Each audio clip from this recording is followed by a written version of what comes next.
Tua Falcha Mokharja.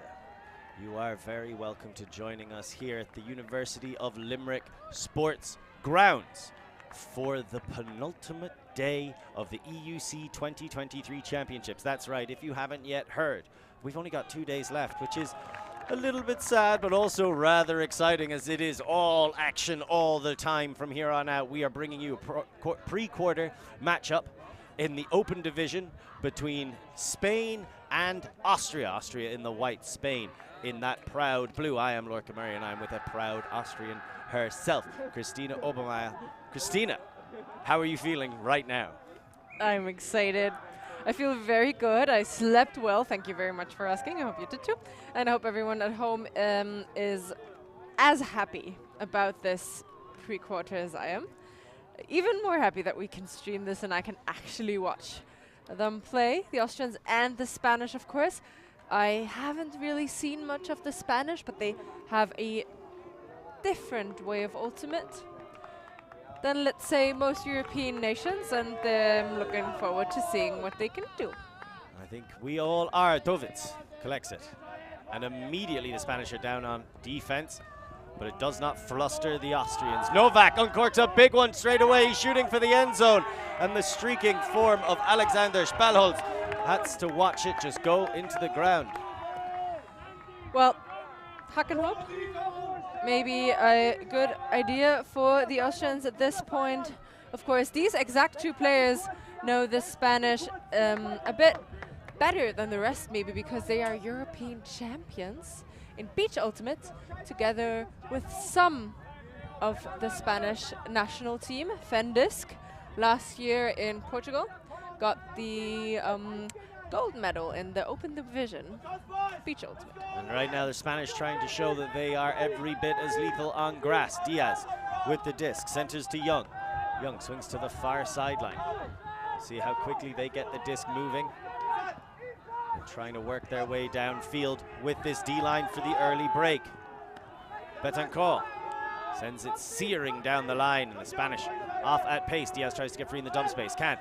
Forced to send it to Young instead. Those two players happy to recycle it amongst each other and then hit the break. Nice rotation all the way across. Pashek back to Diaz.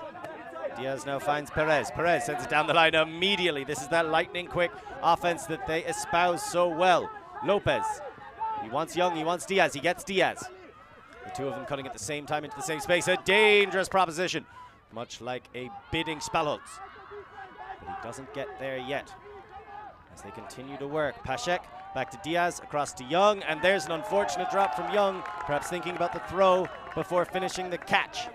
So the disc goes down, and Austria get another chance at a hold. Fischer picks it up. No movement initially. He's going to need a big break throw, and that one a bit too big.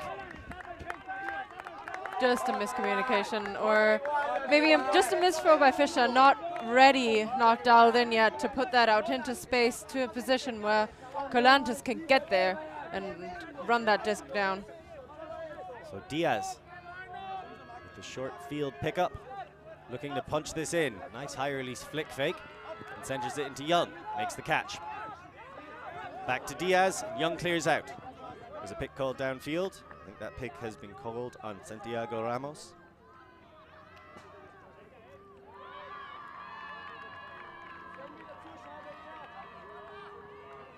So Sergio Diaz holds onto the disc. A real force on this D-line for Spain all week long. Quick cut under, goes back to Young instead. They swing it around into the waiting hands of Perez. This is quick play. This is how they like to do it. Betancourt back to Perez to Diaz. Diaz across to Young. Diaz clears up the line and then cuts back for the quick pop. He wants that disc every second time, understandably so. Betancourt. And there's the attempt to go a little bit too quick. Nice heads-up defensive block by Lucas Selmont. The Austrians are on the back half of the Spaniards, and this was an opportunity they took for the defense. Trying to limit their options and doing so quite successfully. A few teams have been able to. Fischer not afraid to go into the air. There's the big shot all the way down the field, but too far out of bounds. It looks like the Spanish defense is pushing the Austrians downfield, so allowing the unders and pressuring the deep shots doesn't work. Like, the Austrians are free in the deep space and they can't connect on these shots. They have to clean those up because they're grinding out the Spanish side, and it's the Austrian O-line playing defense. They're playing defense very well, but don't shoot all that power, all that energy in the first point. Diaz picks it up, centers it across to Perez. Perez launching a deep one himself. He's looking downfield. Is it Christmas? Santi can't deliver. Fantastic defensive possession by Spalholz.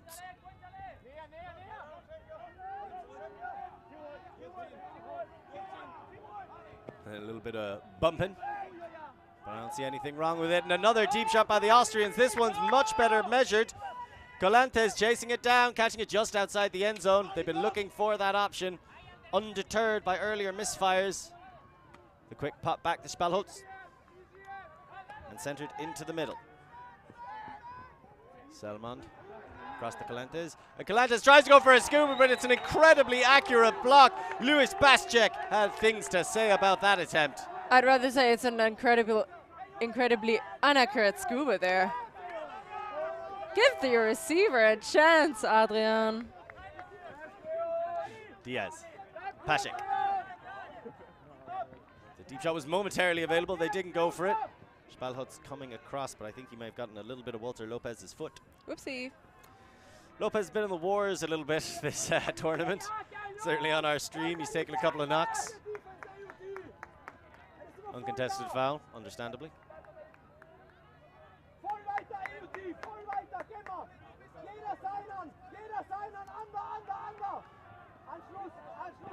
Back to Diaz.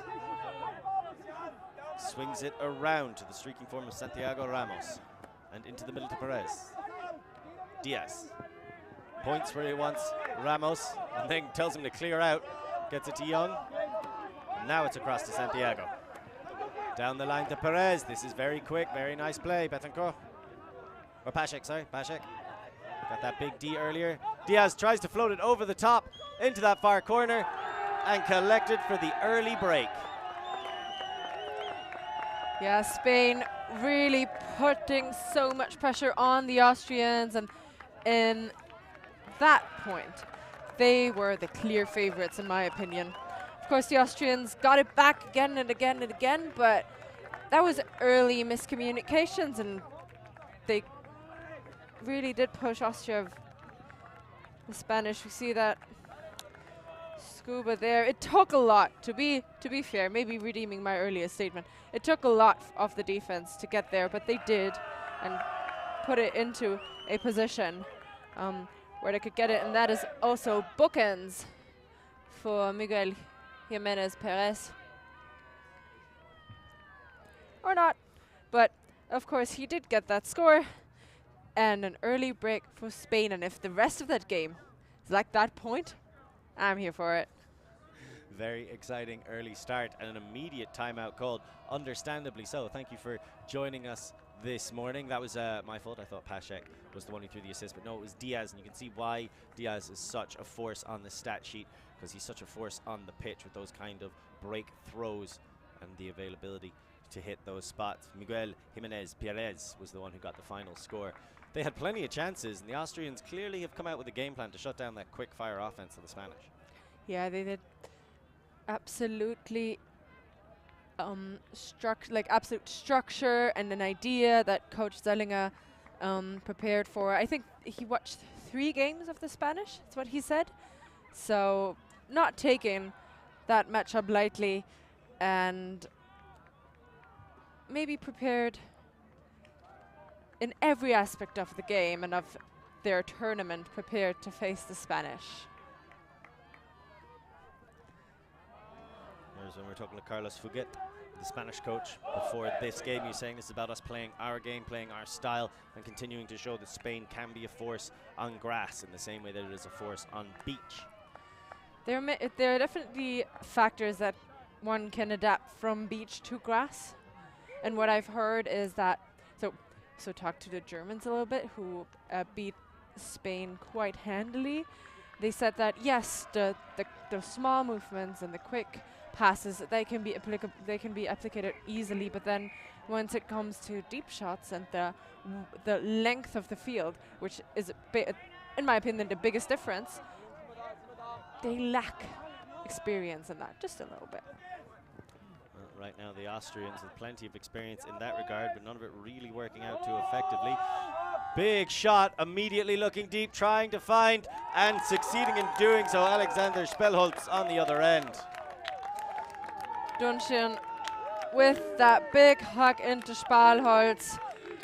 Same third pass going from the middle to the middle again, but a perfectly put throw into Spellholz. He didn't even have to lay out for it, but in the way he looked at that disc, he knew he wouldn't not get there a second time. So that throw a lot more accurate than the ones we saw in the opening point, and a quick two-pass offense for the Austrians. Yeah, I think that was very important for the energy of the team. That first point was already grinding, so not putting your O-line, your offensive line, onto more pressure and under the stress to have to play defense, get it back, play defense again potentially, but you know, just taking the open options, and they were there. So much better. So now the Spanish will get a look on offense themselves. They've got some absolutely lethal players out there, probably led by Troiano and Monterde. That's 43 and 9. You see him standing in the middle of that 7. I expect them to be very involved. Cobos, a quick catch in the set to Troiano. And back into the middle. So you can see the Austrians have come out in a zone. Cobos able to get that across. And a quick play, San Jose. And into the middle to Dalmau. Dalmau and Troiano so frequently acting as the base of this Spanish offense as they work their way downfield. Francisco Romano, another big-time player. Right for that Fran and Juan connection. That happens between 6 and 8. Cobos swings it across to Dalmau. And into the middle to San Jose. So quick play, and they're finding their gaps and hitting them well. Monterde. Troiano with a quick uprush, and right back to Monterde. Not forcing anything right now, not having to really, as you can hear the melt. And they switch to match defense. Cobos. It looked like he was going to have to take on a risky leading pass to Dalmau, but Troiano appears for the quick reset. And there's an attempted pass. Great heads-up defensive play by Jakob Duncan. Jumping the lane and knocking that one away. And the first cut is a deep cut. He's forced to call the cutter under as the Spanish sell out in the backfield. And that one's very floaty, and in the end that looked almost like Max Schmid got a block. Yeah, deep by their own players. Spain back on offense. Troiano with a big shot all the way atop to San Jose for the goal, 2-1. A lot happened in very little time at that point. Austria came out with that zone, pushing the Spaniards to go from one side to the other with big throws, preventing the little shots, and yeah, a bit of frustration and confusion there from the Austrians as we see that one throw offense, a beautiful arcing flick. And Ruben San Jose with the score. So back to that defense the Austrian plays. So they wanted to get those big throws around, pushing the Spaniards to make mistakes, and they didn't quite get it there. The zone stopped them, but stopped their flow and their quick passes, but not the structure of their offense per se. And then when they transitioned to matchup, it seemed like Spain was still in that zone offense setup in their heads, causing that throw that Duncan intercepted by running through. And of course, Troiano mantling that offense, also throwing the assist there, will be important for the Spaniards. Clean Happel from the center of the pitch sends it down to the sidelines. The Spanish responding with a straight match for now. We've seen them use zone to great effect throughout this game. That time again, 2 Austrians in the area. Rapotnik gets it, sends it into the middle. So the Austrians making good distance downfield. Just some fundamental hard cutting. Gotta do the basics right. Kleinhappel goes with a big break attempt, but sails it over the rather rangy Nicholas Rapotnik. It seems like Austria doesn't have their spacing quite right yet. There was double cuts again and again, and the one to Rapotnik. I think maybe Kleinhappel wanted to lead him into space, but there was no more space because that was the side of the on the sideline already, on the side of the field where they want to attack, but not in forcing it in there, but rather, taking the already open passes. So Spain on offense once again. D-line already have a break. They started this game on defense. Now looking to add a second early in this pre-quarter matchup. And it's going to be a big one, much like that throw. They're shooting it all the way deep, looking for Paszek and finding him for the goal. Perfectly weighted put into space, and Paszek running under that. Breitenthaler seemed to have position for most of it, and then looked like he gave up on pursuing that disc further, letting the Spanish player slash through and get that disc. And the energy is definitely on the side of the Spaniards now as they go up 2 breaks early in that game.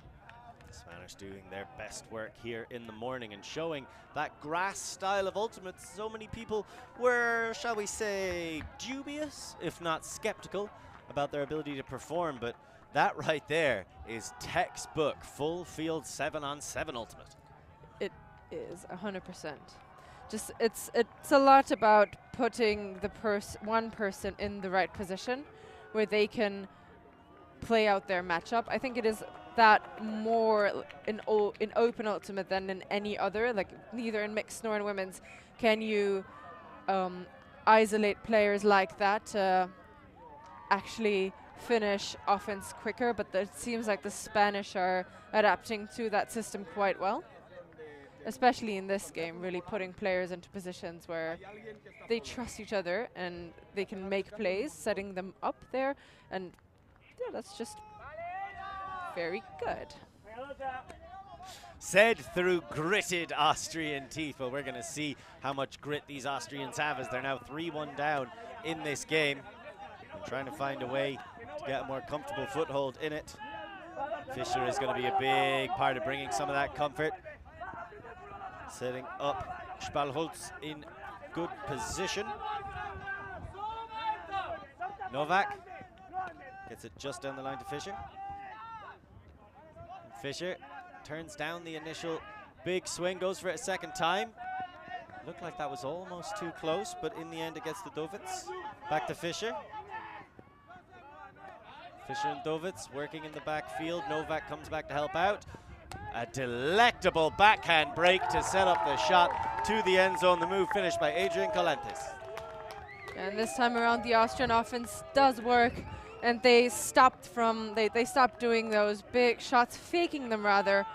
Players still making the cuts and drawing defenders away, opening up space in the middle of the field, nearer to the disc. But apparently the Austrians are also capable of taking those shots and moving the disc slower, but maybe a little more securely into the end zone, as well as we see a beautiful inside shot by Novak, and then Colantes with the score there.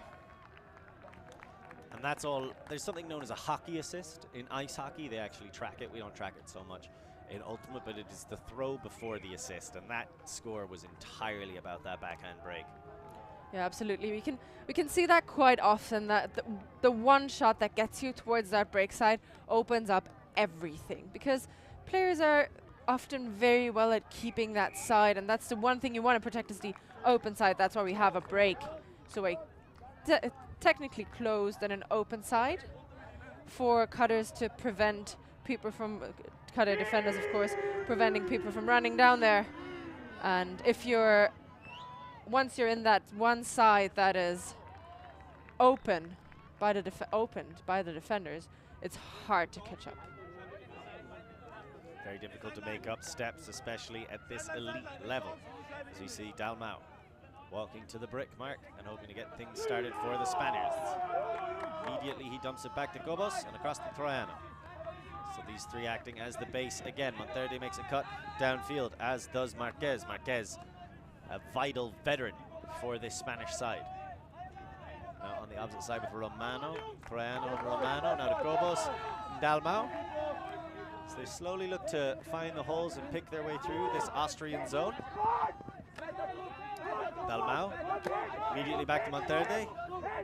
Would have thought he'd go for that initial pop, but they get it on the second time. Cobos, big bid and not the cleanest. Romano doesn't want to talk about it. He just wants to get right back to business. Monterde back to Romano. Romano throws it across to Troiano, and you can see the Austrians are just half a second behind getting these blocks. Marquez goes back to Romano. Romano thought he was going to go for the swing to Cobos. Instead, Troiano comes back under for the pass.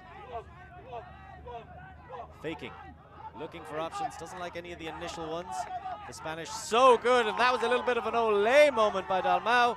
Quick swinging inside, break across, and once again, it looked like that break had opened it up, but brilliant defensive pressure to knock it away. 3 Austrian defenders so close to laying out, and Angueta actually doing the job.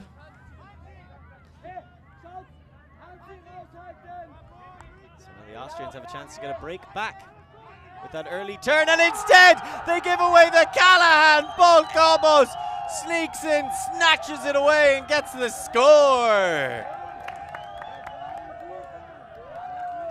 Wow. Is that all you can really think to say right now? I can imagine there is a deluge of emotion in my co-commentator's heart, so allow me to just momentarily take over. Much like Cobos did himself, that's a hell of a way to play offense. Absolutely. That is efficient. Let's put it that way. That is an efficient way to play offense. Get it right back there. Don't even let them get a single pass. And yeah, that was just very good pressure on defense. We've seen that all game from the Spaniards, and like, you have to do something different there. It's just, you already know they're right on your hip, and if you give them the opportunity to go there, they're going to take it.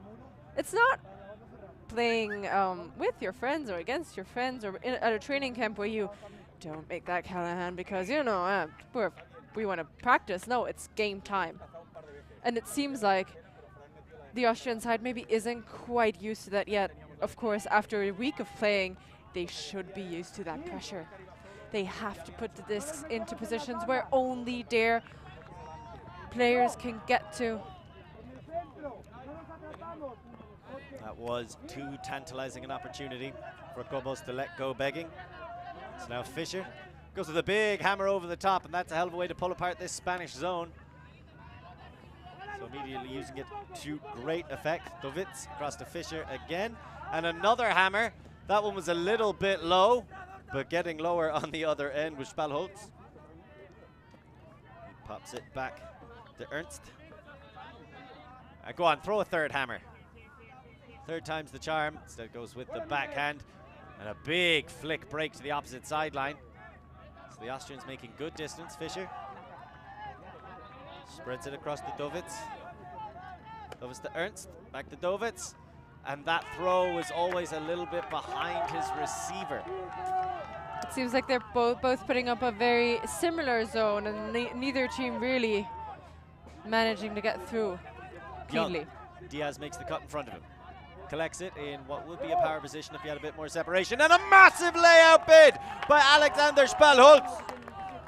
Yeah. What a way to get it back. You can't give him that much space.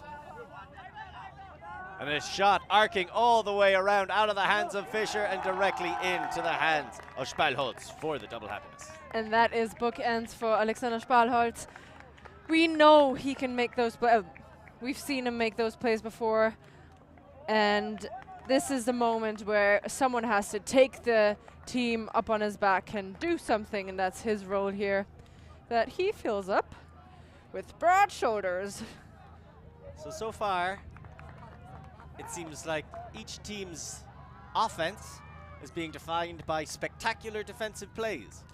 Yeah, yeah, really it is. And that's, I mean, it's pre-quarters, right? You expect the matchup to be good. You maybe expect that the Spaniards to have that bit of edge, and I think they do. But you can see both teams are eager to get there, eager to play and to leave it all on this field, because as you said, the penultimate day, 2 days to go. One before the last for everyone who does not know the word penultimate, because I only learned it a few months ago. Where was my point? You have to give it your all. And this is what all the teams are doing here. Because it's over, right? After this game. If you don't win, you're out of contention. Gobos back to Troiano. Troiano to San Jose. Gobos. He's got a Callahan to his name already. Troiano across the Dalmau. And again, the Spanish just taking their time. Troiano. Gobos. Back to Troiano. I imagine I'll be saying those two names an awful lot throughout this point and the points to come. Gobos and Troiano again just recycling it, but so far not finding that gap downfield. Monterde's come back to help on this near sideline. Troiano gets the up the line.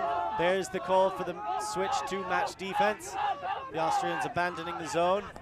Dalmau screaming for the disc, waiting for an undercut, but you need to put a lot more into your fakes if you want to get any separation from these Austrians.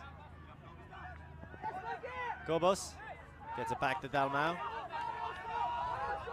Dalmau is putting in some good work with these stunner steps, but you need to extend those cuts just a little bit more. Monterde.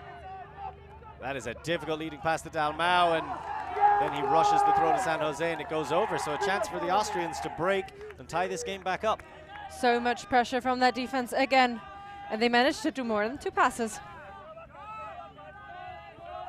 Hochmeier. The Spanish doing a good job of staying on these Austrian shoulders as well. A deep cut downfield by Obermeier, but looked off. They center it back into the middle instead, and that throw, just a miscommunication, I think, and Dunshire throws it away. Should have sent it to Obermeier. He should have. Dalmau calling a timeout, understandably so. It's been an exciting game with a lot of turnovers. Yeah, it's been ups and downs for both sides, and neither one quite getting the better of the other.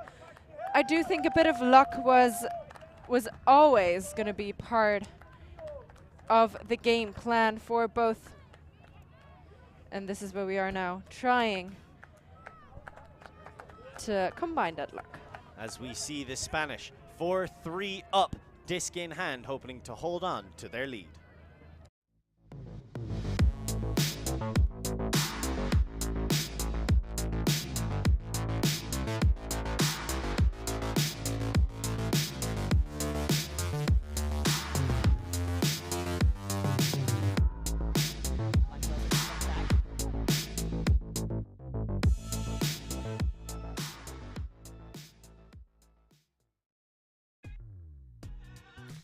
We are a group of ultimate players, coaches and video enthusiasts. We've worked with the major federations and the greatest events. We're on a mission to make Ultimate huge. We want our videos and live streams to be free to watch. We want to make stories that not only reach you, but also reach people outside the Ultimate community. Like and subscribe, ULTI.TV, the best in the world. Become a member and fund fund our our work work. to cover more events in the future and to bring more stories and live coverage to the eyes of the Ultimate world and beyond. Welcome back to this tantalizing matchup between Spain and Austria. A verifiable clash of styles here in the pre-quarters of the Open Division, Christina. Yeah, we already talked about the Spaniards known for their beach ultimate, but they've shown us, especially this week, that they can also make it on grass. And what, interestingly, the coach of the Austrian side pointed out, it's not all that different. They might be quicker, they might be used to different techniques of cutting in the handler set, but their game plans and their movement of the disc isn't that different to what everyone else is doing.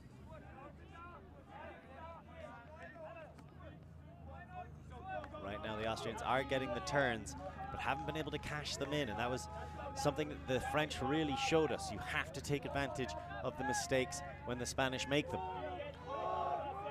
Romano gets it to Kobos. Kobos gets it back to Romano. A little bit of conversation about the contact. He's not a fan. Duncan hugging him there. Maybe he's not a hugger. It's not his love language as he tries to do battle with the Austrians. That is an incredibly visionary throw all the way across to the opposite sideline. Monterde collects. Can't go down the line. Big defensive pressure by the Austrians to limit the continuation. Troiano gets his mark. Off balance. And throws past him. Brilliant recovery grab by Pasco. Bobbled the first touch. Now Troiano shoots for the end zone, trying to find Monterde! I thought that was going in. I thought so as well. It was close to the line and close to the ground, which would have made it even more difficult to catch, and that's what it is. But that corner is danger for the Austrians. We've seen that before. Kobos once again marking up. Looking for another. Callahan, it was daintily close. That is a fantastic flick break by Obermeyer. Immediately opening up the space. And it goes back to Dunschurn, across to Obermeyer. You can see the Spanish poaching off the back of the stack in the form of Pasco. So the Austrians take the available under and center it back in to Moik. Moik down the line in the waiting hands of Bayer. Well, I like that fake. Would have liked to see the shot from Kogard. But not forcing anything just yet. Big hammer over the top. It's brave. It needed to be. Great score. Oh, what a great score. Yeah, the assist, the hammer, by the one and only Maximilian Obermeyer. Gotta shout him out because he is my brother doing the great things. My experience, it's better to admonish your family on stream, but Oh, you no. can give them a little bit of praise. Well, Especially when they deserve it. And the Austrians, they are up big, and they've got a message for the fans back home. Bath mat. That That is the message on this. an important message, and one that rings true to all Austrians, I'm sure. Bath mat indeed, and that's a break for them to tie this game back up at 4s. But important to keep in mind as we have another look at that fantastic hammer. I just want to say one thing. There's a difference that in that situation where you demolished the defensive prowess of your brother, maybe 4 years ago at under 20s, my brother was never streamed because the Austrians were doing so bad. So at least the Irish were better than Yes, I remember cheering them on against each other. And the Irish came out on top. Oh, they yeah, did. yes, As they I said, did. yeah, that's okay. But where the Irish now, where the actually the Austrians lost against the Irish yesterday. Yes, they did. And in that game, something interesting. The Austrians rested kind of their top 6 players in preparation for a pre-quarter matchup. Also, perhaps in an attempt to dodge the Italians. I don't think necessarily dodge the Italians, but maybe give their second D-line more playing experience in a game that didn't matter as much as they were already in pre-quarters and qualified. But of course, this is interpretation only. Speculation is what we do best here in the booth. Hard facts have no place here. Dalmau to Troiano. Troiano finds Kobos through the cup, but they can't get that continuation move that gets past it. That's better. Dalmau and Kobos working well together. Dalmau collects again across to Troiano. Troiano gets it to Monterde. Romano's trying to cut. They almost cut each other off as a result. Troiano and Iturmendi cutting to the same spot at the same time. Uncontested foul. Is the hand signal shown there? Monterde gets things restarted. That is a gangly form on the force in Jan Bobanek. It's back to Dalmau eventually. I like the activity on the mark, but right now, not getting much for it. Kobos trying to get that initiation off the front of the stack. The Austrians are doing a great job of shutting down that first look. Pashko across to Dalmau. Romano makes a big cut all the way across, but the Austrians just recognizing that it's basically a hop and then a run. and not biting on the hops. Monterde putting a bit more distance into his fakes, and now working very nicely with Dalmau. Dalmau to Pasco. Pasco across to Dalmau for the score. 5-4. Nice and calm offense by the Spaniards, taking the little shots, but then also moving from one side to the other, trying to change the angle of attack on the pitch. And the Austrian defense was there, but wasn't close enough to put pressure on to really challenge those throws. And I think they've gotten into a very good rhythm now, both teams really. Of course, the Spaniards still up a break, breaking that first point gave them some momentum.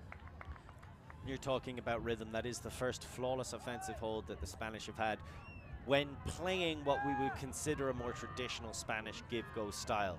They did have a great flawless D-line hold, courtesy of a deep shot, but every other point they've scored has involved turnovers. So like you say, starting to get a little bit more comfortable. This only goes to show how closely matched that open division is, because this is pre-quarters, right? So whoever wins this game goes on to quarters and then has the ability, like the possibility to go all the way into finals. Of course, they are on tomorrow. So we see all the matchups pretty closely together. The open pre-quarters, Spain and Austria, of course, 5-4. Italy, Ireland, 6-5. Denmark and Switzerland 7-6, and Czech Republic, Sweden 7-5.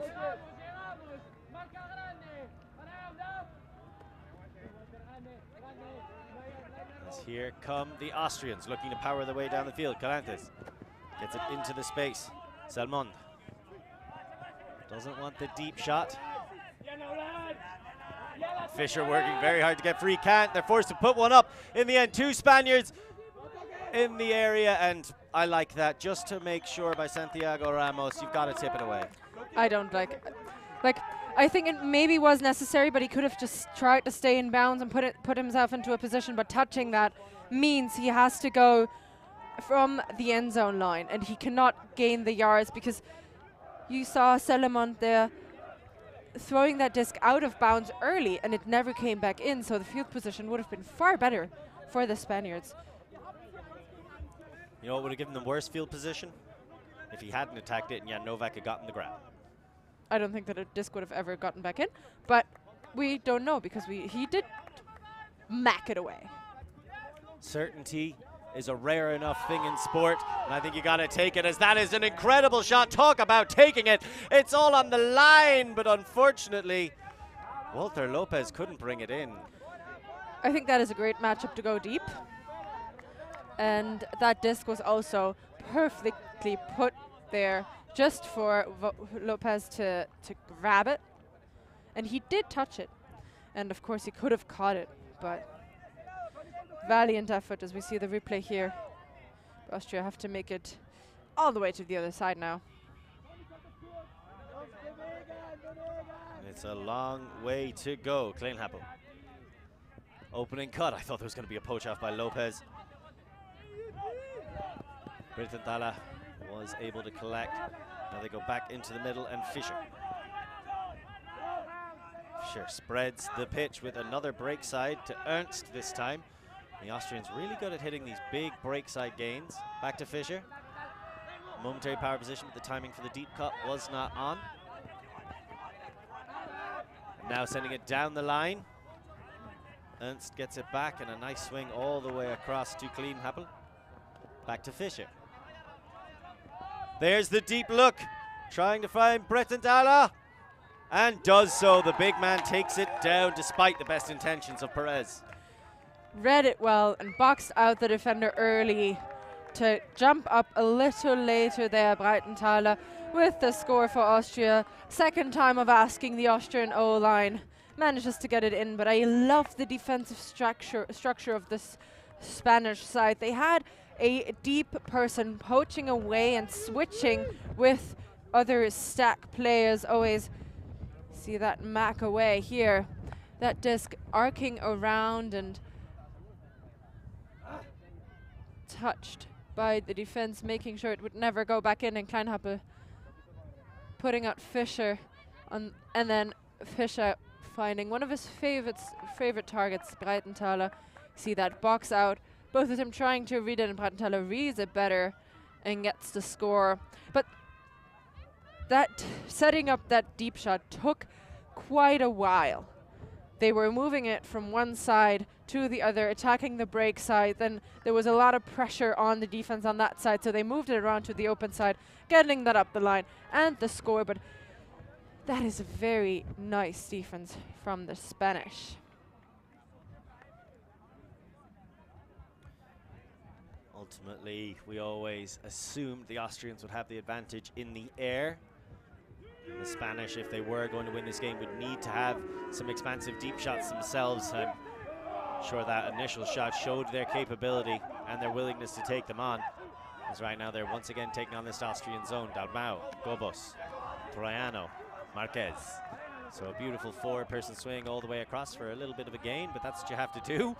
Helps if you can throw it directly at your receivers, but Gobos has those reactions to be able to snatch it. Marquez with the backhand break over the top, and Dalmau gets low to collect it. The Austrians rather quickly going into match defense from that. It's going to be a pick called downfield. It's Kogard. Confusion on the field. Kogard thought someone called it, and I thought I saw the hand signal as well. So he stopped his play in the stanchion with his head in the air, saying, "Hey, sorry, that was me, my bad." Montelde, Dalmau. Getting it across to Romano. And not huge gains, Monterde, back to Romano. The Spanish don't get a huge amount of separation. Kogard almost was able to sneak in there and get that block. Something the Austrians have already done to good effect is poaching off their players into the lanes that the Spanish like to use. They've clearly done their homework.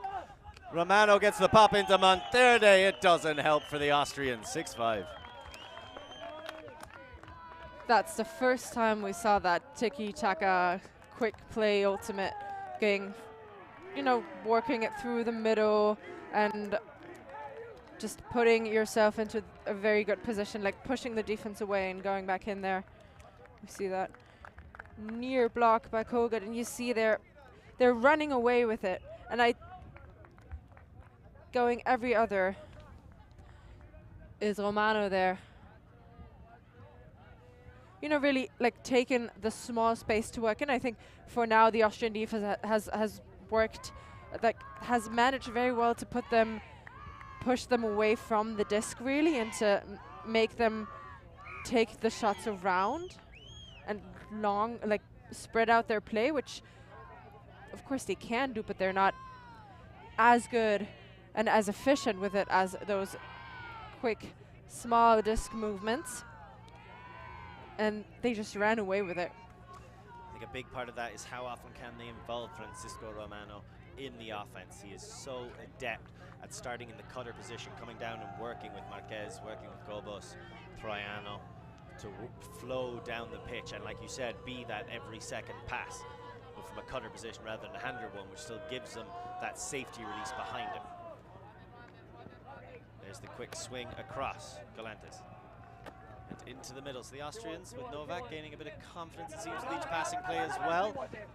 Big break along, taken in by Spalholt, and back into the center. And slightly too far, they were trying to move it quickly, but Kleinhappel, he got ahead of himself, and put it too far ahead of the bidding form of Valentin Fischer. So Diaz to pick up, and try to orchestrate another break. It's a critical part of the first half. Remember, the Austrians started on offense, so just taking a lead into half would be a big advantage for the Spanish. Another break could be fatal here in this pre-quarter matchup. Diaz recognizes the importance of what's going on and calls a quick timeout. And while they take this timeout, there's a chance for us to do a quick update on what's going on in the other open pre-quarters. Spain versus Austria is obviously 6-5. Italy versus Ireland is 6-6. Denmark versus Switzerland is 8-7 to the Danes. And the Czech Republic versus Sweden. Czech Republic currently 8-5 up. So plenty of action happening all across these fields, and plenty more still to come.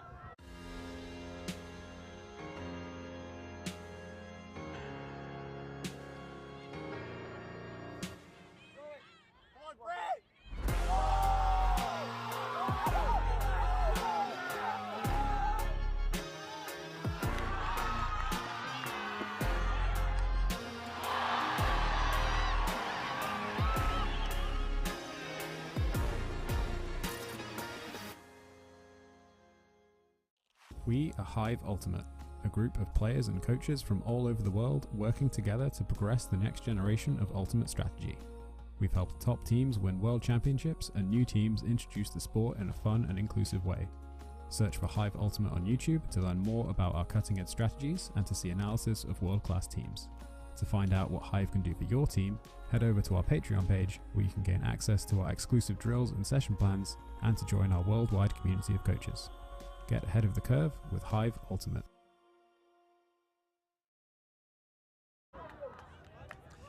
Hive Ultimate, the best way to help your team be their best selves. One of our sponsors, and also a source of buzzing whenever we bring them onto Limerick's Late Night Live from 55. And also if you hear any buzzing on these microphones, or perhaps a couple of, shall we say, aggressive exhales from us, you should know the Wasps have taken a certain liking to us here in the booth, and we're doing everything we can to fight them off, so we apologize for any audio discrepancies as a result.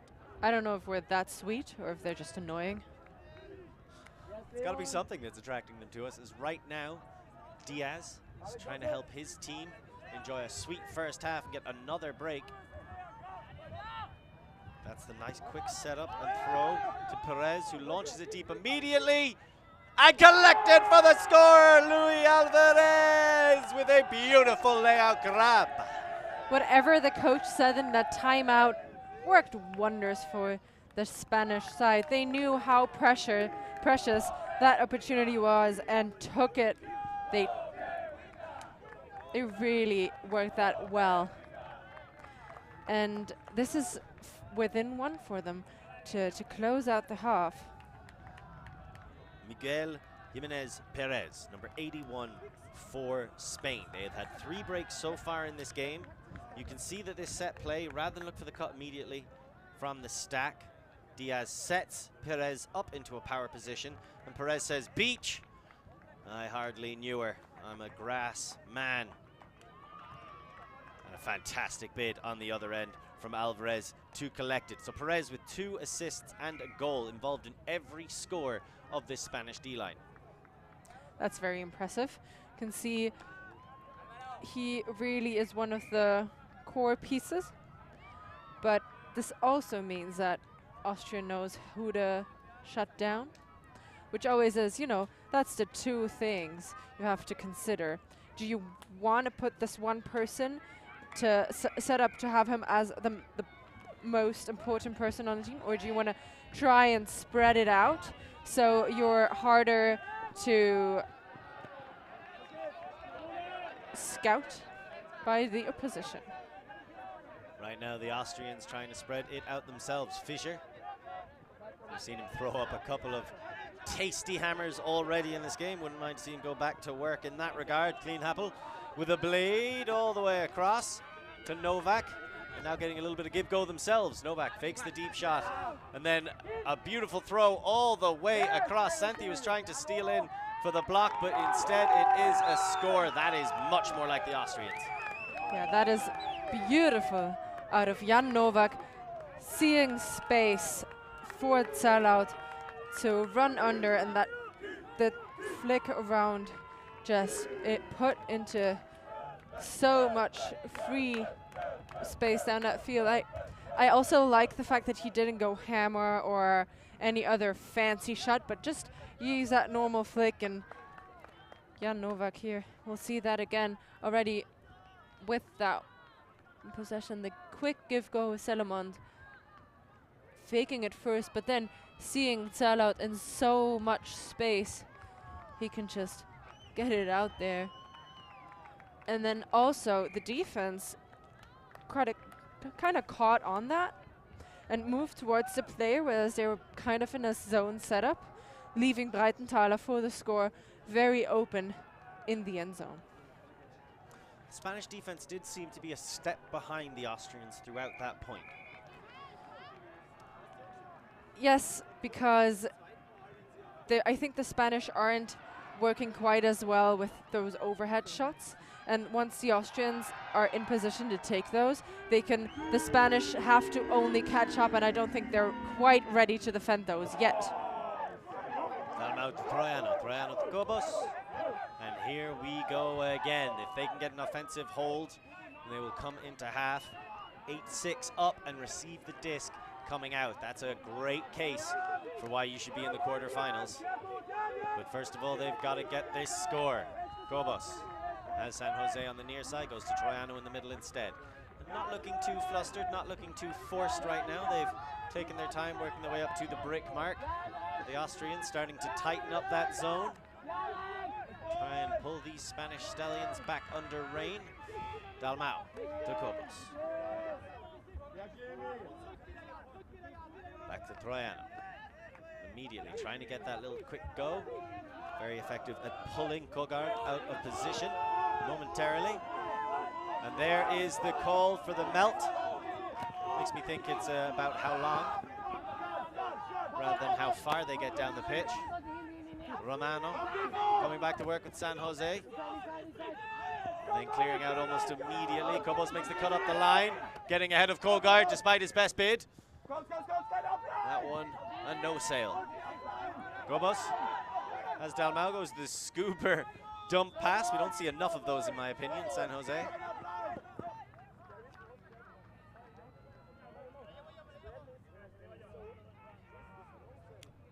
Crail and San Jose just having a bit of a conversation about the nature of his mark. Almost everybody either straddles or wraps, I've noticed. So it's just one of those things that's hard to keep in mind when you're so focused on who you're targeting downfield. That's technically a wrap, I think. Down the line to Monterde. Monterde is right outside the end zone now. Troiano spreads it across. Cobos right to come in and attack that. Kogard would have gone for it, but instead it's a scuba over the top and a score by San Jose. That's half, 8-6. The two breaks cashed in by the Spaniards give them the up in that game early, but this is only one half played, right? We're at around the half of the time as well. See that bid from Kogard in the beautiful up the line shot, not quite there. He's working it all the way to the other side of the field for the score. Oh, nearly the score actually.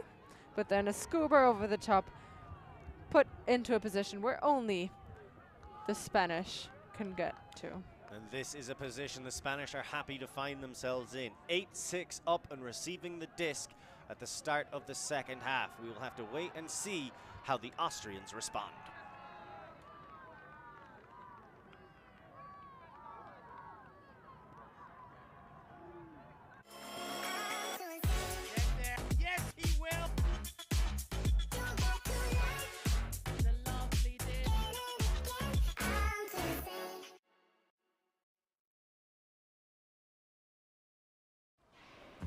Always on the move? You can keep up to date with ULTI.TV on all of our social media channels. Like, follow, subscribe, share us with a friend, or send us a message just to say hey. Thank you for supporting us in our mission to grow Ultimate everywhere.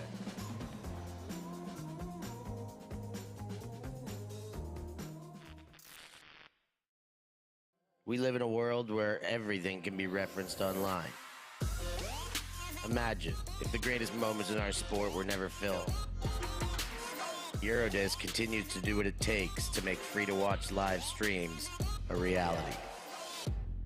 Let's leave nothing to the imagination. We'll consume the action live, and we'll support those that help to make it happen. If it wasn't streamed, it didn't happen. Eurodisc. What a grab! Oh my! Somehow they do it!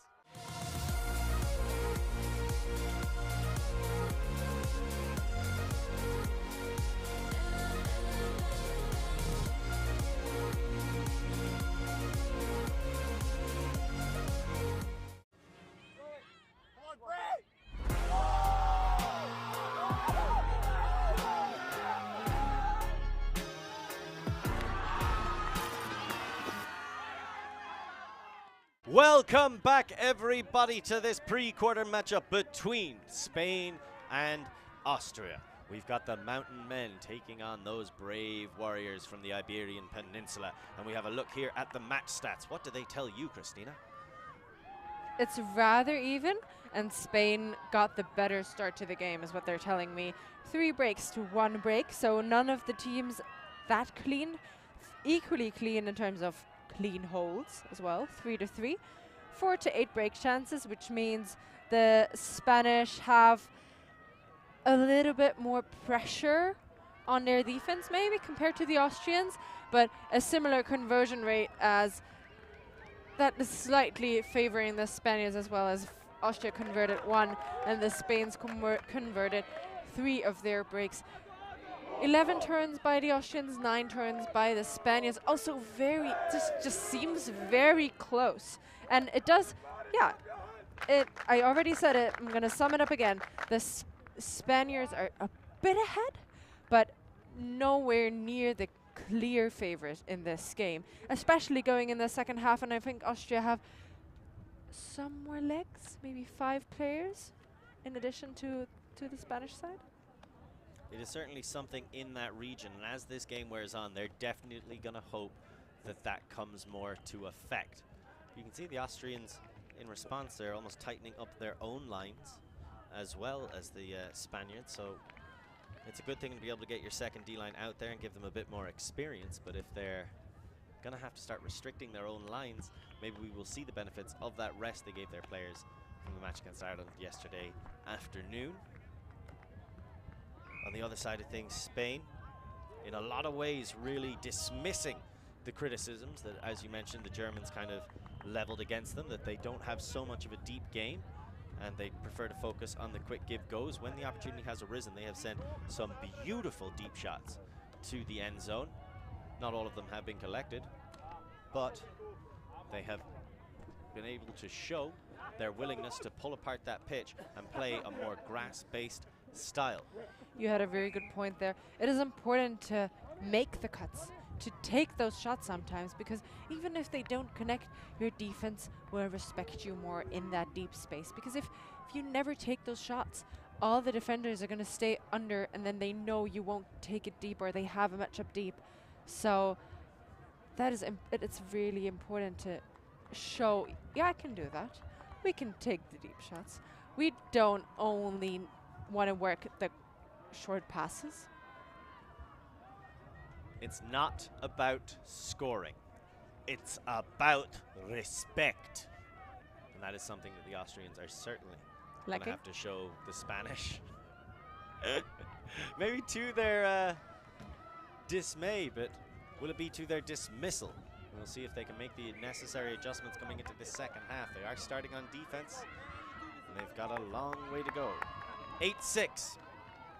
So plenty of match left. Just over 40 minutes. And that gives us enough time for a quick update on what's happening in the rest of the pre-quarters, as Carlos is the coach for the Spanish side, just holding his heart, as I'm sure a lot of the people back home are. It's been an exhilarating matchup so far, a tense affair. His heart is pumping, that's what he said. I hope it is, otherwise that would be lethal. Gobos and Dalmau. Again, the Austrians come out with this zone, at least one assumes for the first 10 or so passes. Back to Dalmau. That's 4. Gobos. Troiano. Gobos, Dalmau. Sitting around 8 or 9. Gobos, Troiano. Gobos. Dalmau. And there's throw to Monterde that gets them past the brick mark. Marquez and Troiano, they're going awfully quick right now. This time the Austrians holding the zone. Monterde. Marquez with that veteran experience, just finding the right space to be in and not holding onto the disc too long. Gobos, that was as gentle a flick as you can throw, almost like a push pass to Monterde, to Marquez, and they get the hold, 9-6. They managed to go through those holes very well. They saw them when they opened up, immediately took those options, and once they were working it towards the through the middle, the break side, so the sidelines opened up as well, and the flow was created for the Spanish. You see that one of the last passes here is free Players screaming, asking for the disc and a bump. Kogut bracing for the contact early. Clemens Kogut, of course, back from an injury. Had a surgery on his ankle and has only been playing for a few months, but has a lot of experience already going, playing for the national side, in the seniors team and also the under-24s team in Perth, and is a coach, a fitness coach. Also does my fitness plans. The reason I am so strong is Clemens Kogut. Let's see if he can bring some of that intelligence, some of that strength to their D-line. But right now, Novak disc in hand. The Austrians need to get the hold first. The Spanish trying to ratchet up that pressure with each additional pass. Spielholz down the line, and that is a beautiful throw into space. And the first bid didn't come off, but it didn't matter. Colantes had time to land and get it again. Great positioning, better throw. Yeah, I think that was maybe 60% on the throw and only 40% on the receiver. The disc put out into space, arcing in perfectly into the path of Colantes, and all he had to do is get up at some point, no matter what point. He chose that well and grab it out the air. The defender out behind him, and 2 attempts of catching it, and 1 connects. Spielholz to Fischer, and then we see that put just casually as if he was throwing in the park.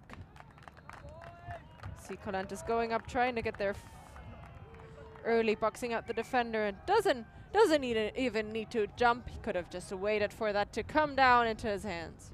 I feel like the premature jump was an important part in pulling Aidan Young into the air as well. As sometimes I played with players who used to pretend to jump to try and get the defender to also think, I have to go up and make this play if they're about to. And how frequently do you see that both on the offense and the defense, that the initial jump comes too early, but it's responded to by a jump rather than by patience. So Colantes maybe a little bit too eager, but it pays off. As here comes Spain again, 9-7 to Austria. So Spain very much in the driver's seat as Austria continue to go with this zone. You can see Novak is out there again. An example of these slightly tightening lines. What a throw immediately through the middle. Gets it to Romano all the way down the pitch. There's going to be a call downfield. Gogard talking with Troiano. They're calling it travel on Troiano. Don't know about that. I didn't see the situation. It's always really hard. So does the dragging of the foot affect the throw? Maybe not. Can he throw it without? Of course he can, it's Troiano. But it might just be a call to make and to stop the flow, but if he does travel retracted. Fair enough. Scratch my point. Very fair-minded. I think they just had the exact same discussion that you were vocalizing. And in the end, Kogard going, okay, well, it didn't give you an unfair advantage in the throw, but just watch yourself going forward. Gobos back to Romano. I would like to see Romano maybe a bit more involved. But the Austrians doing everything they can. Novak on Monterde is a big battle. Romano's forced to launch one deep. The Austrians were always wiser to it sooner. And that is just great heads-up positioning by Max Schmid. So there's the turnover. And there's the Austrians getting the first thing that they need, but can they get the second part? Kogod gets the pop over the top through the scooper. Dunshern launches deep. It's floating for a long time. Now it's 1 Austrian, 2 Spaniards. And again, going up too soon. Schmid is going to call a foul. If I'm being honest, I think he'd missed that. And he's hoping Romano bailed him out with the contact. There was a lot of body contact, you see. He was never getting that. He was on his way down, and he's immediately retracted. He understands. This is very fair-minded by these teams. I like that. You make the call, then you think about it, and you go, actually, now the heat of the moment's faded off. Yeah, you're right. I agree. You can talk about it, and then retract it. I think it's very hard often to know, was that impact before, or was it after the disc was already out of my, away from my head? And I just don't really like that decision. It was too late. Schmid was standing for such a long time waiting for the disc to come down, which also always makes the catch a little harder. Alvaro Iturmendi, I believe, came on. I'm sorry, I missed the Spanish player who came off, but Cobos, Dalmau and Troiano remain on. It was San Jose who came off, number 12. So Iturmendi, oh, and that's a bit of a float, looking for Romano, but brilliant defensive presence again. Schmid is having himself a point on the defensive end, certainly. Gogard to Novak. Novak spreads it across to the opposite side, and Dunschern puts plenty of sit on that disc. Those are the kind of dump passes that you love to run onto. And then again going down the line, Dunschern is really showing off right now and gets the pop into the front of the end zone. Schmid with the bookends. Well-deserved highlight for him in this point. Max Schmid getting 2 defenses involved in all the big plays and gets the score for the Austrians as well. Dunschern also redeems himself with that assist this time around. And that disc just maybe a little put into too much space, a little too far out in front. And during that zone, which is something you gotta watch. Mike putting it out on a platter for Dunschern. And Schmid with the score for the Austrians. They get 1 break back. Very nicely done by Schmid. He had 2 looks at the bookends as he got that first block on a deep shot, and he got that second one on an overcooked under. Obviously he mistimed his jump trying to grab the disc from that deep shot initially, but then that second time they just worked the unders instead. Dunschern with some fantastic throw and go offense for big gainers, then getting the nice easy flick for the score. So that was a crucial break, Christina. It was so much pressure from the Austrians, and I think what Coach Zellinger said, the second half is going to be theirs, and they're showing it early. I like the energy coming out of half for them.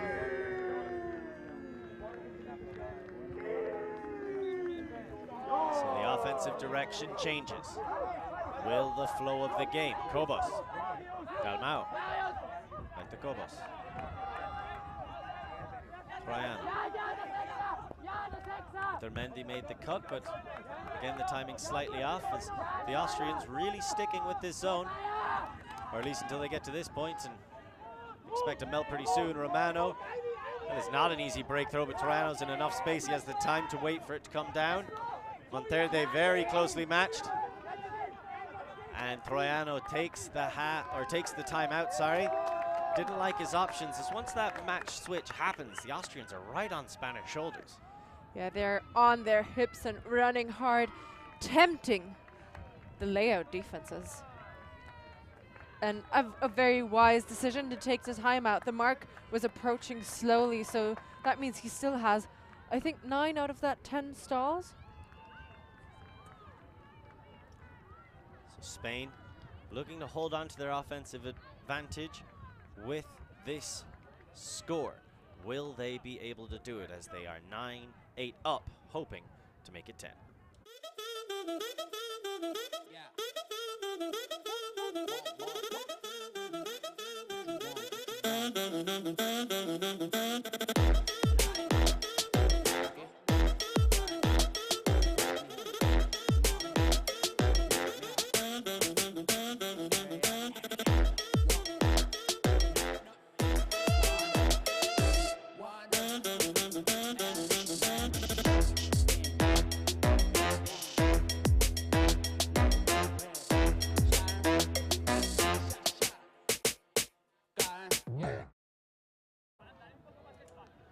Welcome back, everybody, and into this very close run affair.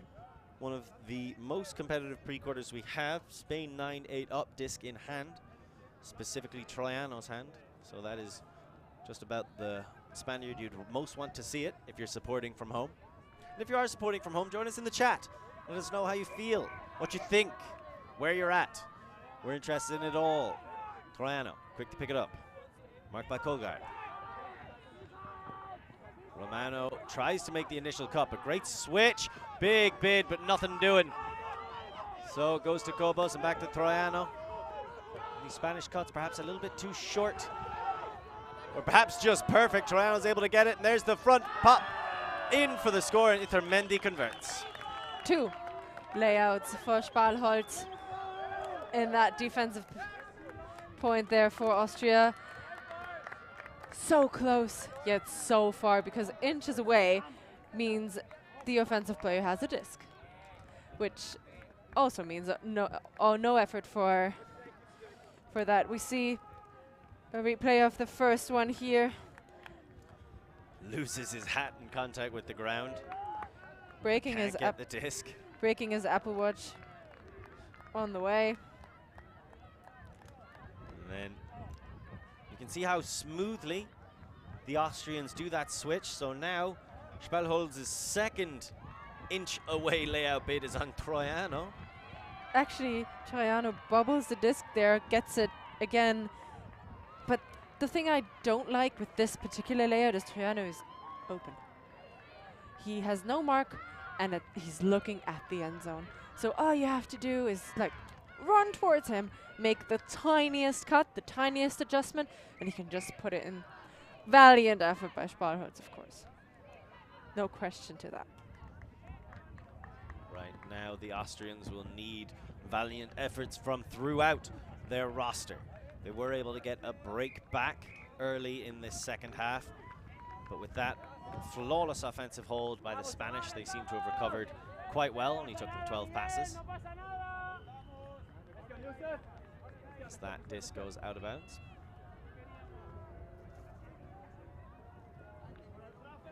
So it will be fielded in the middle of the pitch.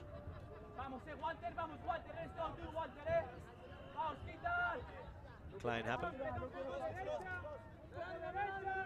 Thinks about a deep shot straight away, but the Spanish are starting to get wise to it and help out, but then great use of the poach.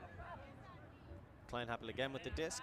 He got the quick pop back, and there's a huge hand block. Diaz is always a danger on the mark, and he left a mark on that disc. So now the Spanish have the chance to push their lead back out. Diaz Nolan Young picking up, sends it back to Diaz. Gets the break throw to Young. And again, those cuts just not expanding their play enough, I feel, downfield by the Spanish. Young gets the spread across the Ramos. Ramos down the line. Betancourt back into the middle to Ramos. Ramos across the pitch to Perez. He's been involved in almost all of their break scores so far. Perez across the Betancourt. And this is better. This is how the Spanish like to play. Nice, quick offense. Flowing it. Well, Young says no to Perez. But there's the quick pop through from Diaz. He's right outside Betancourt. Gets it back to Diaz. He's his close quarters cutting right now. The help defense comes to stop the break throw, so Diaz quickly repositions to the open side, then gets across to Betancourt, and for the score, Santiago Ramos, and the break. Break 1, break 2. 1 break, and they get 1 back as well. They were playing with the Austrian defense, the Spaniards, just moving the disc so quickly and putting the Austrian defenders out of position to make plays on the disc, giving and going for probably 10 to 15 passes before getting that perfect put into the end zone. And you see it there. All the defenders on that one side and the disc put into the other side there, just open for that break. And that was very well done from the Spanish side. They just, worked with the things Austria gave them, whereas earlier it looked like they were pushing things into it. Now they're just taking the open options. So we have a look at Miguel Jimenez Perez, who's been involved in every break the Spanish have scored, apart from that last one, which was a nice throw from Betancourt to Ramos. But Perez so crucial not just in the immediacy of getting a score and an assist, but a big, imposing Spanish presence on the defensive side, and as well as that, so lethal in short spaces where the Spanish do their best work, but not their only work, which has been much to Austria's perhaps surprise, but certainly disappointment so far. As here come the Austrians, they need to get this hold. They can't afford this lead to get any bigger. And that is an unfortunate overthrow, very well defended by Walter Lopez. He was right on the back of Adrian Colantes, and somehow that is a catch made by Pasek. I don't know how he was able to get there. Dorta gets it. He's in the backfield, he's looking for options. He finds one in the form of Lopez. Lopez back to Pasek. Pasek gets it down the line to Perez. He had to toe the line. That was not an easy catch at all. Dorta. Big gain available. Instead goes down the line. Pasek wants to get it back into Dorta. A big bidding form comes up empty against Fakshidas. And that is such a nice throw back into the middle of the pitch. Comfortably taken by Perez. Now Pasek, and now a break. Dorta finishes it off. He's collected on the opposite side by Fakshidas. Yeah, it looks like the energy has switched again, going in favor of the Spaniards now. And Austrian O-line looking a little tired, maybe just running after the people instead of really putting pressure on and some contact, but that disc always floating over the top of both players there. And that pickup, impeccable stuff. I thought it was going to be a turnover. Alvarez almost getting a block, but Louis Pasek had other ideas. Entirely. Great heads-up play. Here we there. just see that lightning quick. Swings across and Dorta finishes it off with a beautiful throw into Yuk Fakshidas. So Austria trailing by 4 points now. 12-8 the Spanish, doing a fantastic job of maintaining their advantage and expanding it. They took half 8-6 and converted their offense to open it with. Remember, they started the game on D. It was a long opening point as well, 7 turnovers between the two sides, but then the Austrians came back in the second half, got a break almost immediately to bring it to 9-8, and you start to think, okay, we've got a bit of a battle. These guys really want that quarterfinal spot. They're looking to march their way into it, but right now, the Spanish very much in the power position as they responded with a flawless hold and 2 flawless D-line scores, which means they got the turn, did not give it back, instead punching it in. Awaiting the winner of this game in the quarterfinals is Germany. Oh no, forgive me, is Belgium. I was looking at the flag the wrong way around. Kleinhappel. Novak is putting in work against Lopez to try and get free, but Lopez is staying with him. He wants another block. Kleinhappel again. And Novak calling somebody else into cut, then going himself into the break side and tearing off deep, trying to find it. He is in the better position and takes it down despite the incredible defensive pressure. Quick reset back to Ernst, and then in the middle to Dovitz. Dovitz spreads it across the Kleinhappel. And he gets the break throw off. Novak shoots it and continues the play along and down the line for the score. Great pressure for the Spaniards, and all Novak did was cut to the break side. So the side covered by the marker, trying to get set up probably that same cut here there in the red zone, but only attacking. Yeah, we see that beautiful grab as he goes deep at some point, like calling someone else in to take his spot on the unders. He goes right side, goes deep, gets the catch, and Austria patiently working it around, getting Novak again on that inside shot, and Selemond with the score. And I want to talk more about Novak's deep shot. He was trying to play in the offensive side, and he was playing immediately in front of the handlers, cutting back and forth, and Lopez was with him every step of the way, never giving those options, never making them really available. You can see he, what I thought was almost gave up went back into the stack, called someone else into the space. Then he made a similar break side undercut, which I thought, okay, you're probably not going to get that away. Lopez is with you constantly. But then he plants and he turns and he goes deep and he gains a step and a half on Lopez in that move. The break side under to straight line deep cut. So he stays on the sideline, stays parallel with it all the way down the pitch, creates the option for the deep shot to be laid out into space so he can measure it perfectly. He's the taller man. He's got fantastic ups. He definitely backs himself in the air against Lopez after struggling against him on the ground. And that's exactly how you create effective deep looks. You've got to set them up with a significant fake based on what your defender thinks you're going to do. Trickery is an essential part of good cutting. You can see Jan Novak is so well at adapting to whatever the defense gives him. He has played on many, many different teams. His current club team is BFD La Fata, of course, and he has represented Austria in the open division, under 24s, under 20. Has much club experience with different clubs, and he definitely is a player who can adapt to everything. You can learn so much from watching him play. He puts his defenders into a position where he will come out on top based on what he can and cannot do. He is also talking to him. He's very realistic about his abilities and maybe inabilities or things that he can still improve on, but in general, definitely a player to watch. And then valiant effort from Lopez to shut him down as well, knowing that matchup. It sometimes feels a bit stressful to get the best matchup, to match up against a person who, you know, might be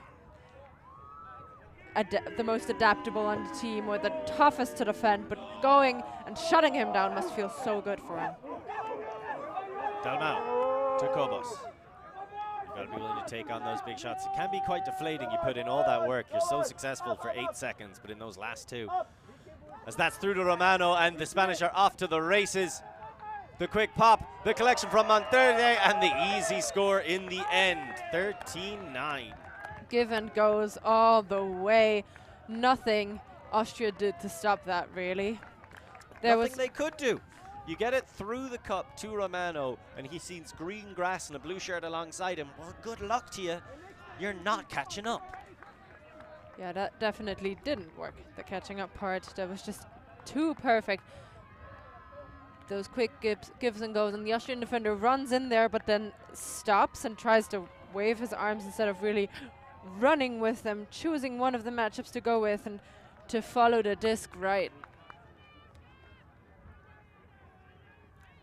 There's only so much you can do, and I think Bayer, with an admirable effort to try and get himself involved and stop the options, but at the end of the day, the Spanish can see you coming, because that's where their beach experience really comes to the fore. A lot of other people following up a throw like that, they get overexcited, they overthrow their teammate, or they forget that the defense is going to come rushing in behind you. But because that's so good in the beach style, something that Monterde is an absolute exemplar of, they are just able to feel where the defensive pressure is coming from and continue leading each other away from the defender and into the available space. So Romano and Monterde, absolutely fantastic, as we have a quick look at Francisco Romano. And if you ever wondered what they felt coming into this tournament, they were on the second episode of Limerick's Late Night Live from 55, which you can watch on the ULTI.TV channel, brought to you by Eurodisc.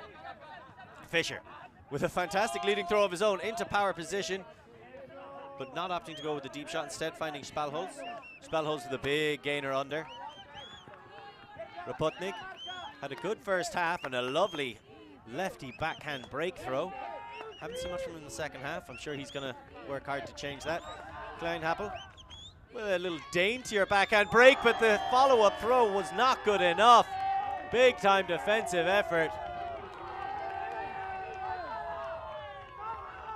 Is that Lopez again? Yes, it was. Lopez is a terror.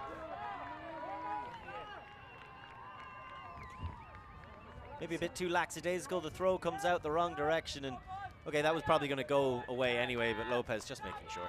Yeah, Rapotnik slipped as well.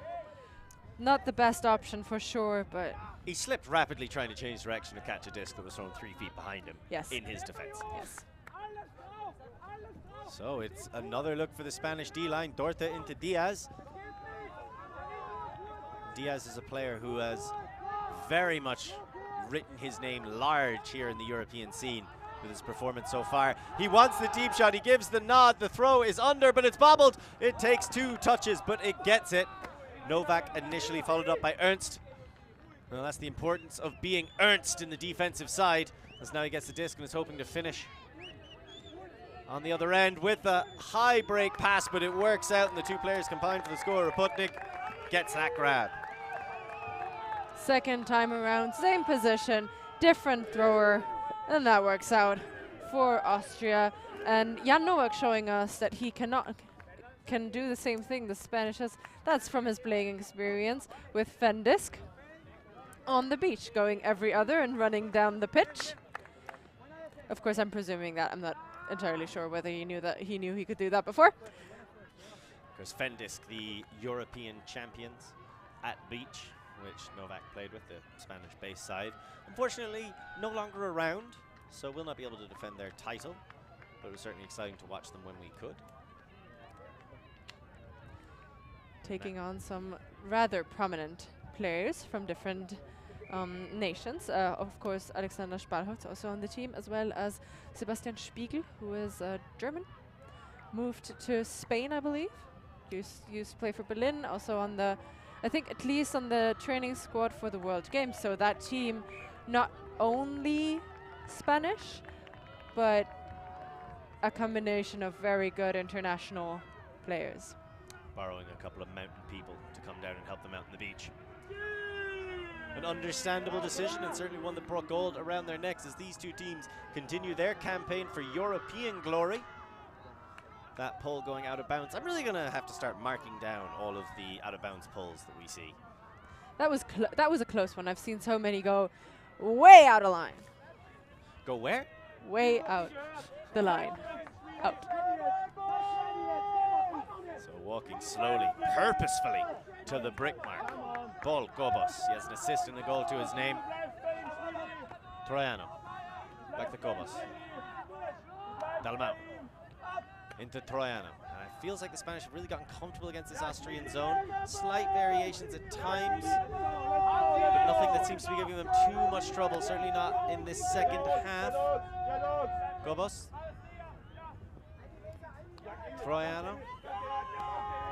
Every now and again they slow down momentarily. Romano's able to make that cut straight down the line. There's the call, I believe, for the switch to match, and Kogar just held on a bit. Well, I thought it was a bit too long, but he was perfectly positioned. I think that was another double touch turn, to be honest with you. Otherwise, it was a very poor scuba. So now can the Austrians cash it in? This is a big moment.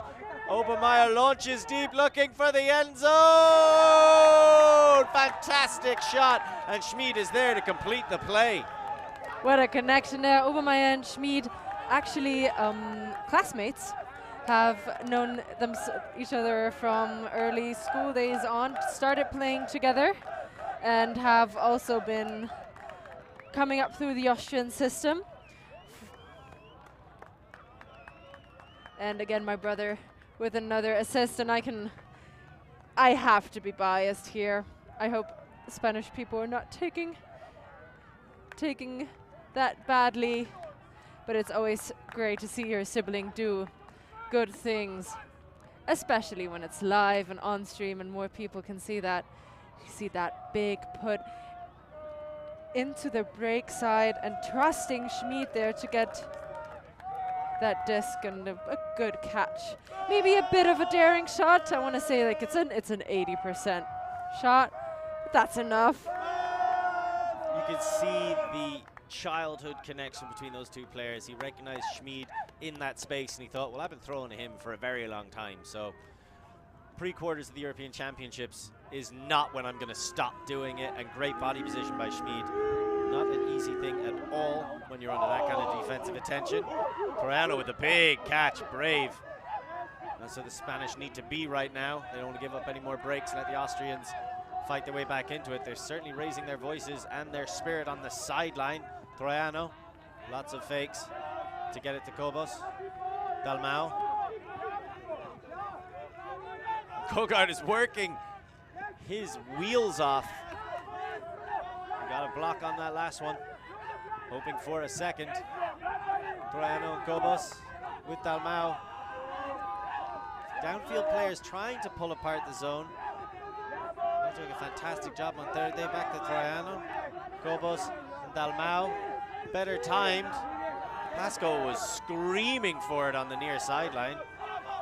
That's a beautiful leading pass to Dalmau. Not an easy thing at all. And Kobos, once the Spanish start to find that gap, the Austrians respond by switching to match. Understandably, Troiano, disc in hand, thinks about the difficult shot to Romano, turns him down, goes to the break across the Kobos. There is a pick called, which would explain the space he had gained.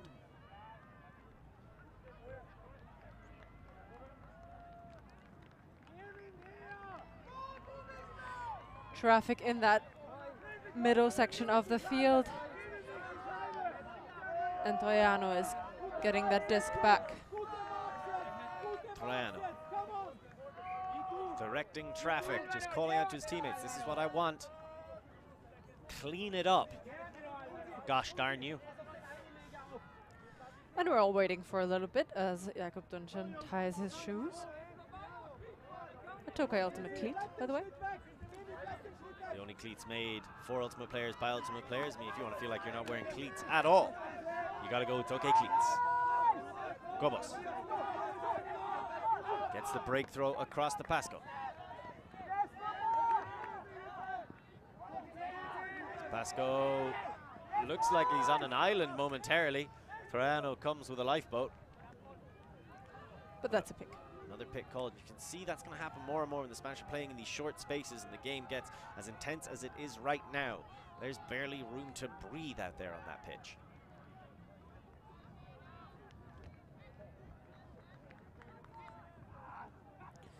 So it's going to turn into a bit of a longer discussion, and that disc will go back to the sideline. So you see our Eurodisc best perspective in a drone shot. If you want the best quality discs for any weather, Eurodisc. As Pasco able to get the pop pass off the Troiano. There's the quick return move under pressure. Romano still makes the grab. Mendy wanted that cut, a throw to the break side. Instead, they go open to Kobos. Kobos thinks about sending it back the opposite direction. The Austrians keeping their head in a swivel to try and protect themselves from those quick zigzag moves. They all poach, collapse on the front corner, and the shot to the back. And the waiting arms of Francisco Romano for 14-11. They're within one of closing out that game.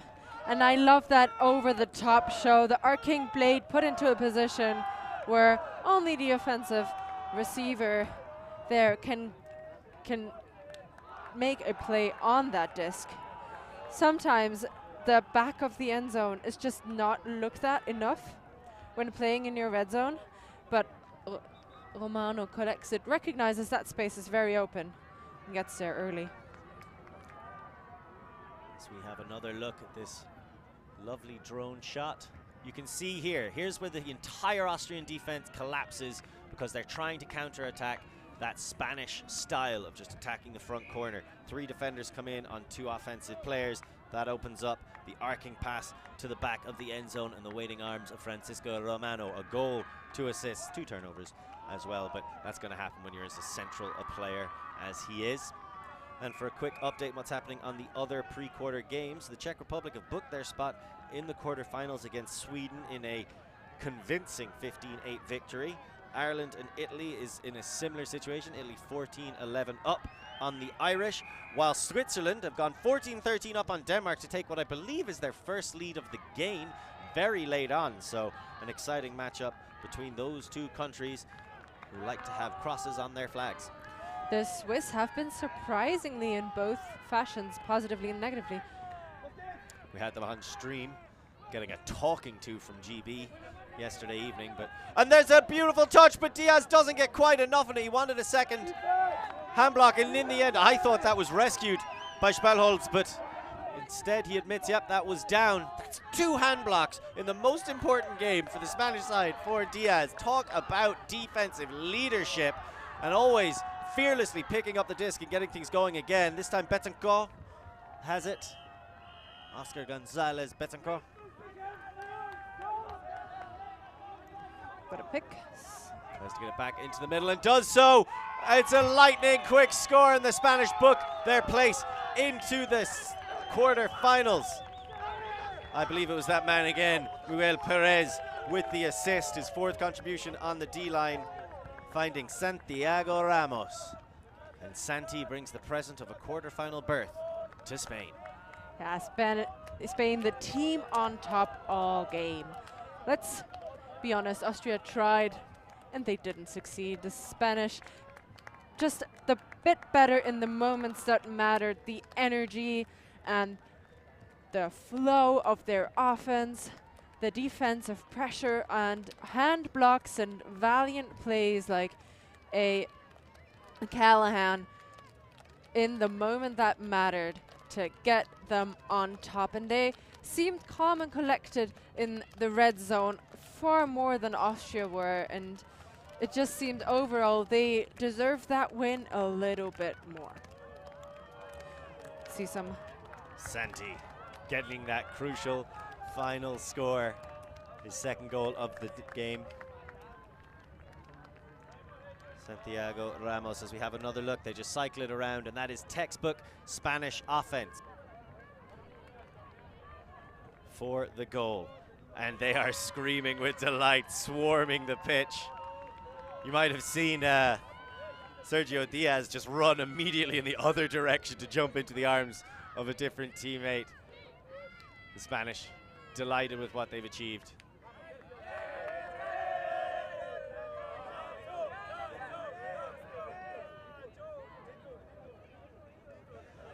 As we are calling over Sergio Diaz, but I believe we have coming to join him Alvaro Iturmendi to help out with the translation. Here. Yeah.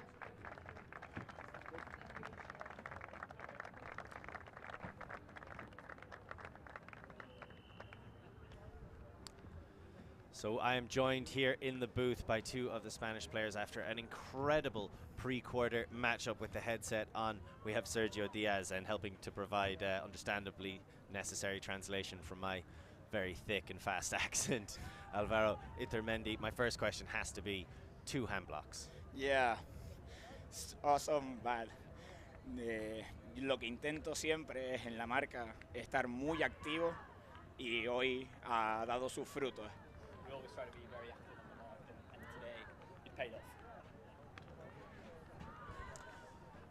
Especially for you, incredible stuff on the mark. Can you just tell us a little bit, both of you I suppose, of what it means for you to make it into the quarterfinal here at the Grass Championships? Esto es un gran orgullo para nosotros. Sabíamos que iba a ser muy difícil llegar hasta aquí. Hoy estábamos en el sitio que queríamos, donde queríamos, y hemos luchado todo lo que hemos podido para llegar a esos cuartos de final. It's a very, very big pride moment, prideful moment for us. We're really happy. This morning we came into it being exactly where we want it to be. You know, right moment, right time, giving everything. So we're really, really happy to be in the top 8. So much to be proud of, so much still ahead of you.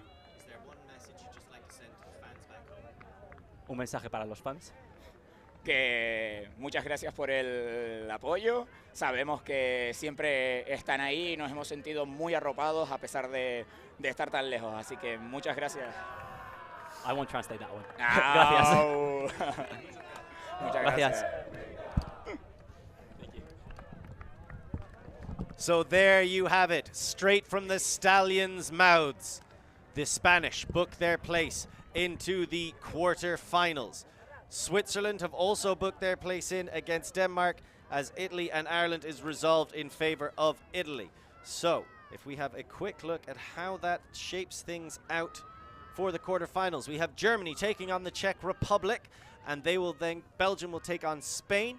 The winner of those two games will play each other. We'll have France against Italy and Great Britain against Switzerland in a repeat of the stream game we had yesterday at the end of the day, but I do think the Swiss will be a little bit more up for that one. As we have one final look at the game stats, Christina.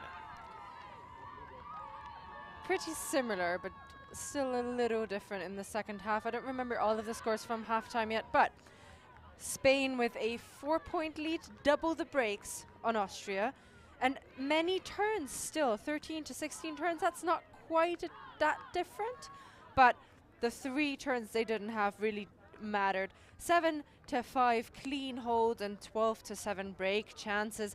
So it's not a huge margin, but that margin that was there made a lot of difference. A crucial difference as Spain go through to the quarterfinals and get to take another breath, gasping for that rarefied air of European glory here on the green grass fields of the University of Limerick. Thank you so much for joining us here this morning. On behalf of myself, Lorcan Murray, on behalf of who I imagine is still a very proud sister, Christina Obermeier, and everybody here in the ULTI.TV crew, thank you for joining us. We've got plenty more action to come all day long with pre-quarters and quarters in the women's and the mixed still to come. So we will catch you next time.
Thanks. Merci beaucoup. Yeah, Ultimate.